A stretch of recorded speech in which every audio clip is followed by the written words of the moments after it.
తెలుగు రాష్ట్రాల్లో అతిపెద్ద lift manufacturer lifts ట్రై.com dealership కూడా ఇవ్వబడును.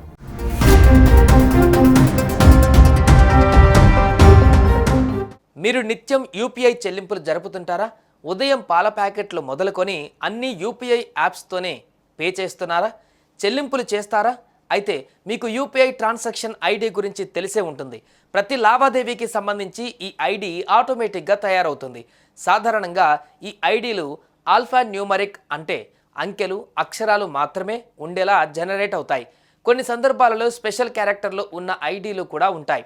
అయితే ఈ ఐడికి సంబంధించి national payments corporation of India తాజాగా ఓ సర్క్యులర్ జారీ చేసింది.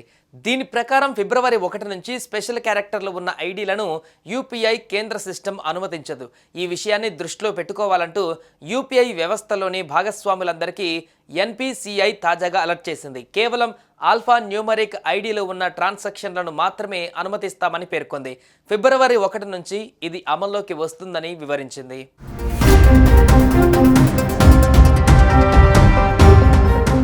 ఈ విషయం దృష్టిలో పెట్టుకోవాలని తాజాగా యూపీఐ వ్యవస్థలో భాగస్వామ్యమైన అన్ని digital payments and financial services కంపెనీలకు తెలిపింది. ఇకపై కేవలం ఆల్ఫా న్యూమరిక్ ట్రాన్సాక్షన్స్ ఐడీలను మాత్రమే తాము అనుమతిస్తామని, అదే సమయంలో స్పెషల్ క్యారెక్టర్స్ కలిగి ఉంటే ఆ ట్రాన్సాక్షన్స్ డిక్లైన్ అవుతాయని వెల్లడించింది. యూపీఐ పేమెంట్స్ చేసేందుకు ప్రస్తుతం ఎక్కువగా ఫోన్పే, గూగుల్ పే, భీమ్, పేటీఎం వాడుతున్నప్పటికీ ఇంకా చాలానే యాప్స్ ఉంటాయి.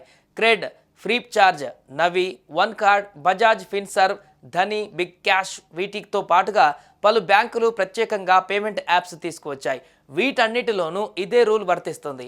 అయితే కొద్దిమంది మినహా దాదాపు పార్ట్నర్స్ అందరూ న్యూ రూల్స్కి అనుగుణంగా మార్పులు చేసినట్లు ఎన్పిసిఐ పేర్కొంది. ఈ మార్పుతో యూపీఐ యూజర్లకు భద్రత పెరుగుతుందని, వ్యవస్థ మరింత మెరుగ్గా తయారవుతుందని తెలిపింది.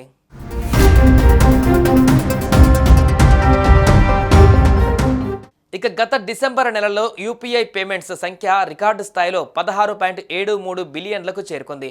అంతకు ముందు నెలతో పోలిస్తే దాదాపు 8% మేర లావాదేవీల సంఖ్య పెరిగింది.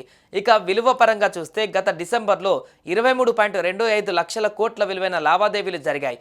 కాగా యూపీఐ మోసాలపైన కూడా ఎన్పిసిఐ మరో ప్రకటనలో చేసింది.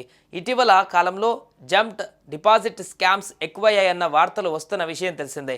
ఈ తరహా స్కాములలో సైబర్ నేరగాళ్లు కొద్ది మొత్తంలో బాధితులకు డబ్బు బదిలీ చేసి ఆపై వారిని మాయ చేసి అధిక మొత్తంలో డబ్బులు తమ అకౌంట్లోకి బదిలీ చేయించుకుంటున్నారట.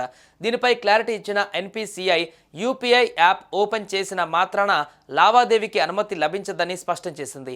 యూజర్లు యూపీఐ పిన్ ఎంటర్ చేస్తేనే ట్రాన్సాక్షన్ పూర్తవుతుందని స్పష్టం చేసింది. ఈ దశ దాటకుండా లావాదేవీ పూర్తయ్యే ప్రసక్తే లేదని భరోసా ఇచ్చింది.